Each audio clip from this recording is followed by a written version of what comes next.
ማህተመ ጋንዲ በመባል የሚታወቀው ሞሃንዳስ ካራምቻንድ ጋንዲ ህንድን ከእንግሊዝ ቅኝ ግዛትነት ለማውጣት የተደረገውን ሰላማዊ ትግል መርቶ ግብ ያገባ መሪ ሲሆን ፍልስፍናውና የአመራር ጥበብ ህንድን ለነጻነት አብቅቷታል።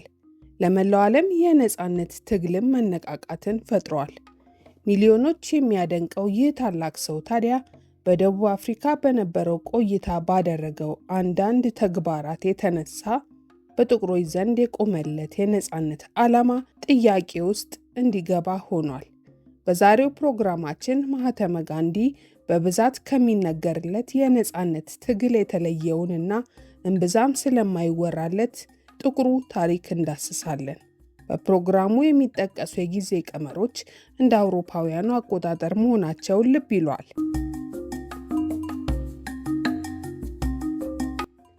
የዛሬ 10 ዓመት ገደማ የጋንዲ ሕይወትና በደቡብ አፍሪካ ያሳለፈውን ታሪክ በሚመለከት አንድ አከራካሪ መጽሐፍ በገበያ ላይ ወጣ።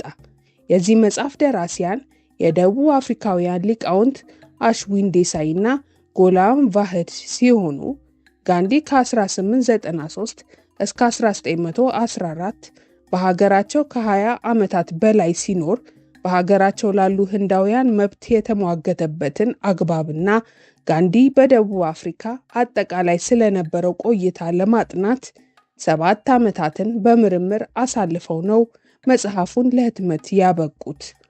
እንደ መጽሐፉ ከሆነ ጋንዲ በአፍሪካ በነበረበት ወቅት የህንድ ትግል ከአፍሪካውያንና ከለርድ ወይም ባለቀለም ሰዎች የተለየ መሆኑን ተናግሯል ይላሉ። ህንድ በብሪታንያ ገዢዎች ለዘመናት በመከራ እንዳሳለፈች ሁሉ በደቡብ አፍሪካ ጥቁር እና ባለቀለም ደቡብ አፍሪካውያን በተመሳሳይ በብሪታንያ ገዢዎች በቆዳቸው ቀለም ምክንያት ከበርካታ መብቶቻቸው ተነፍገው ኖረዋል።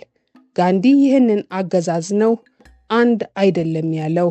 ይህንንም ጭቆና ነው አንድ አይደለም ያለው።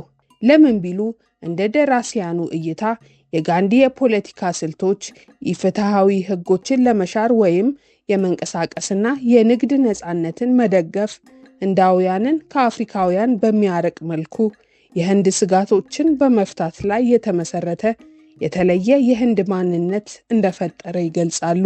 ይህንንም ለማረጋገጥ በራሱ በጋንዲ እጅ የተጻፉ ድርሳናትን እንደ ማመሳከሪያነት ይወስዳሉ።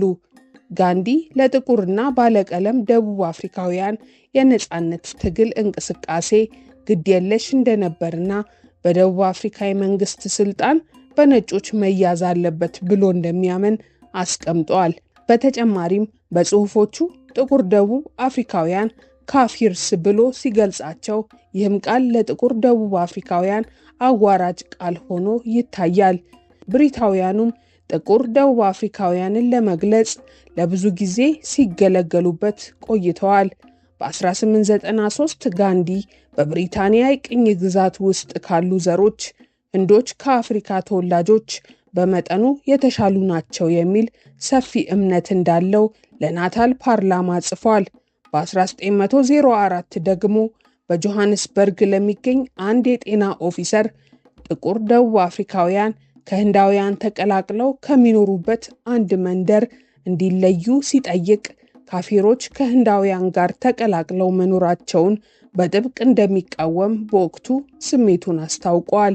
በተመሳሳይ ዓመት ካፊሮች የሚያመርቷቸውን ምርቶች እንደማይጠቀምም ገልጾ ደቡብ አፍሪካ በ1905 በወረርሽኝ መጠቃቷን ተከትሎ በሕክምና ተቋማት ህንዶች ከጥቁር ደቡብ አፍሪካውያን ጋር ተቀላቅለው የሕክምና አገልግሎት እስካገኙ ድረስ ችግሩ እንደሚቀጥልም ሐሳቡን ሰንዝሯል። የወረርሽኙም መነሻ ጥቁር ደቡብ አፍሪካውያንን በመንስኤነት መፈረጁ ነው። አንዳንድ ደቡብ አፍሪካውያን ህንድን ወደ ነጻነት የመራውን ሰው ከብሪቲሽ ቅኝ ገዢ መንግስት ጋር በመተባበር በደቡብ አፍሪካ የዘር መለያየትን ለማራመድ የሚያደላድል ህግ ተፈጻሚ እንዲሆን ሰርቷል ብለው ይከሳሉ። የጋንዲ የህይወት ታሪክ ጸሐፊና የልጅ ልጅ የሆነው ራጆ ሞሃን ጋንዲ የ24 ዓመቱ ጠበቃ ሆኖ ወደ ደቡብ አፍሪካ ያቀናው ጋንዲ አንዳንድ ጊዜ የደቡብ አፍሪካን ጥቁር ሕዝብ በተመለከተ አድሏዊ አመለካከት እንደነበረው ቢያምንም ጋንዲ በደቡብ አፍሪካ ለህንድ መብቶች ያደረገው ትግል ለጥቁሮች መብት ለሚደረገው ትግል መሰረት ጥሏል ሲል ይከራከራል። ጋንዲ ፍጹም ሰው አይደለም፣ ነገር ግን ከድክመቶቹ ጥንካሬው ይልቃል ሲልም ያክላል።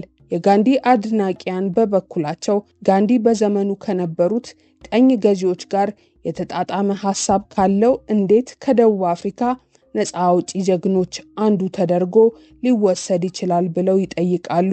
ጥቁር ደቡብ አፍሪካውያን ባለታሪክ አዋቂዎች የጋንዲ ትግል ለህንድ ወይም ለደቡብ ምስራቅ እስያውያን የቆመ እንጂ ጥቁር አፍሪካውያኑን ያላማከለ በዘረኝነትና በአድሎ ውስጥ መሰረቱን የያዘ ሲሉ የሁለቱን ደራሲያን ክርክር ይበልጥ ያጠናክራሉ። ጋንዲ የነጻነት ታጋይ ወይስ ራሱ ቀኝ ገዢ ዘረኛ? በአስተያየት መስጫ ሐሳቦን ያጋሩን።